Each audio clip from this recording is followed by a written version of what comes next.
இப்ப நீங்கள் பார்க்கலாம் ஆஸ்திரேலியாவின் முன்னாள் தூதுவர் வந்து கதே குலுக்மன். அவர் வந்து 2008ஆம் ஆண்டிலிருந்து 2012ஆம் ஆண்டு வரையிலும் இலங்கைக்கான தூதுவராக இருந்தவர். அவர் ஆசிய பசிபிக் பிராந்தியத்துக்கான ஒரு கட்டளை, அதாவது மூலோபாய கொள்கை வகுப்பாளர், பாலிசி அண்ட் ஸ்ட்ராட்டஜி என்று சொல்றது. ஆஸ்திரேலியா பிரதமருக்கும் அவர்தான் இந்த மூலோபாய ஆலோசகராக இருந்தவர். பாகிஸ்தான் ஆப்கானிஸ்தானுக்கான சிறப்பு தூதுவராக பணியாற்றி இருந்தார். அவர் தற்போது ஆஸ்திரேலியாவின் புலனாய்வு பிரிவின் இயக்குனராக, director general of national intelligence சொல்றது, அதற்கு தலைவராக போடப்பட்டிருக்கின்றார்.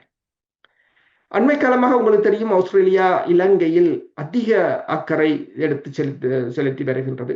இந்த நிலையில் நீங்கள் பார்க்கலாம் என்னென்று சொன்னால், ஆஸ்திரேலியாவில இருந்து வெளிவருகின்ற ஒரு நாளிதழில் அலன் பேகம் என்றவர் அவர் ஆஸ்திரேலியாவின், அதாவது international and security affairs programme என்ற ஒரு ஸ்பெஷல் அட்வைசராக இருக்கிறார். இது ஆஸ்திரேலியன் இன்ஸ்டிடியூட் என்று சொல்றது கேன்பராவில் இருக்கிறது. அப்ப அவர் ஒன்றை எழுதியிருக்கிறார் என்று சொன்னால், நேட்டோவின் முடிவு இந்த AUKUS என்று சொல்றது, அது என்னென்று சொன்னால் ஓகஸ் என்று சொல்லலாம். அது என்னென்று சொன்னால், இந்த ஆஸ்திரேலியாவும் நியூசிலாண்டும் அமெரிக்காவும் இணைந்து 1951ஆம் ஆண்டு உருவாக்கப்பட்ட கொலெக்டிவ் செக்யூரிட்டி அக்ரிமெண்ட் என்று சொல்ற ஒரு அமைப்பு. அப்ப நேட்டோவின்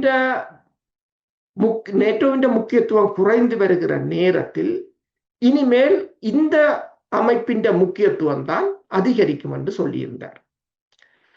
அப்ப அவர் சொன்னதுக்கு போலதான் இப்ப இலங்கைக்கு உங்களுக்கு தெரியும், அண்மையில் அமெரிக்கா பல விமானங்களை வழங்கியிருந்தது. அதுல நீங்கள் பார்த்தீங்கன்னு சொன்னால், இந்த C-130 ரக விமானத்தையும் வழங்கியிருந்தது, சரக்கு விமானம். 2 என்று சொன்னார். அது 2இல் ஒன்றை அமெரிக்கா வழங்கும், ஒன்றை ஆஸ்திரேலியா வழங்கும். அதே போலதான் போன வருடம் வழங்கப்பட்ட அந்த பீச் கிங் உளவு விமானம், அதில் அமெரிக்கா 2 வழங்கியிருந்தது, ஆஸ்திரேலியா 2.